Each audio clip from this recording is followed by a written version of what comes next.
இந்தியர்கள் அத்தனை பேருக்கும் இது நிச்சயமா பெருமைதாங்க.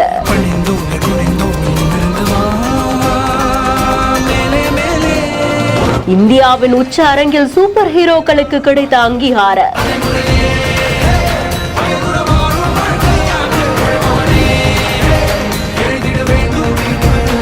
ஜனாதிபதி திரை சிலையை திறக்க நடந்த கூஸ்பம்ப்ஸ்.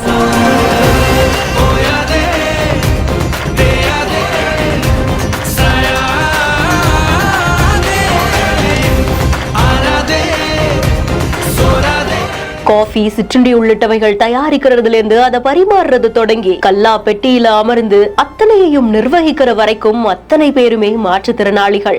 இந்தியாவுடைய ஜனாதிபதி திரௌபதி முர்மு அவர்கள் தான் மிட்டி கஃபே பத்தி இப்ப அவங்களுடைய சமூக வலைதள பக்கத்துல பதிவு செய்திருக்காங்க. 2024ஆம் ஆண்டு ராஷ்டிரபதி பவன்ல இந்த கஃபே திறந்து வைக்கப்பட்டது. இந்தியாவுடைய வளர்ச்சி அத்தனை பேருக்குமான வளர்ச்சியா இருக்கணும், இன்க்ளூசிவ் டெவலப்மெண்டா இருக்கணும் அப்படின்றதுக்காக அரசு பல நடவடிக்கைகளை மேற்கொள்றாங்க. தன்னார்வலர்கள் பலரும் அதே மாதிரி இனிஷியேட்டிவ்ஸ் மேற்கொள்றாங்க. அப்படிதான் ஒரு சின்ன தள்ளுவண்டி கடையில மாற்றுத்திறனாளிகளுக்கான ஒரு வாய்ப்பா இந்த மிட்டி கஃபே ஆரம்பிக்கப்பட்டது. கொஞ்சமா பெங்களூர், டெல்லின்னு கிட்டத்தட்ட இந்தியா முழுக்க 50க்கும் மேற்பட்ட இடங்கள்ல இந்த மிட்டி கஃபே திறந்து வைக்கப்பட்டது. அலினா ஆலம் அப்படின்றவங்களுடைய முன்னெடுப்பாளர் 2015ஆம் ஆண்டு தொடங்கப்பட்ட இந்த கஃபே நாடு முழுக்க 40க்கும் மேற்பட்ட இடங்கள்ல வேரூன்றி பலரையும் இன்ஸ்பயர் பண்ண தொடங்குச்சு. அப்படிதான் 2024ஆம் ஆண்டு ராஷ்டிரபதி பவன்லயும் மிட்டி கஃபே திறந்து வைக்கப்பட்டது. திரௌபதி முர்மு அவர்களே அவங்களுடைய கரங்களால திறந்து வைத்தாங்க. உடல் இல்ல அறிவுசார் இல்ல மனநல குறைபாடுகள் இருக்கக்கூடியவர்கள் இந்த குறைபாடுனால வாழ்க்கையில முன்னேற்றம் இல்லாம இருக்க போறது கிடையாது அப்படின்னு பலரையுமே இன்ஸ்பயர் பண்ணிட்டு இருக்காங்க.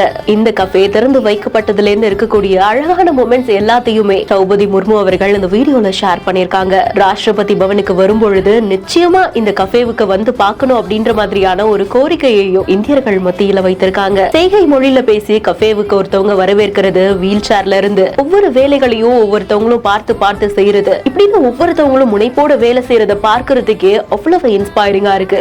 இந்த வீடியோ உங்களுக்கு எந்த அளவுக்கு இன்ஸ்பைரிங்கா இருந்தது அப்படின்றத கமெண்ட் செக்ஷன்ல சொல்லுங்க. மேலும் செய்திகளை உடனுக்குடன் தெரிந்து கொள்ள பிஹைண்ட் நோட்ஸ் நியூஸ் வாட்ஸ்அப் சேனலுடன் இணைந்திருங்கள். செய்திகளை வழங்குவோர் கிராண்ட் பிக்சர்ஸ் தயாரிப்பில் அபின் ஹரிஹரன் இயக்கத்தில் ஆதித்யா மாதவன், கௌரி ஜி கிஷன் இணைந்து நடிக்கும் அதர்ஸ் வெற்றி நடை போடுகிறது.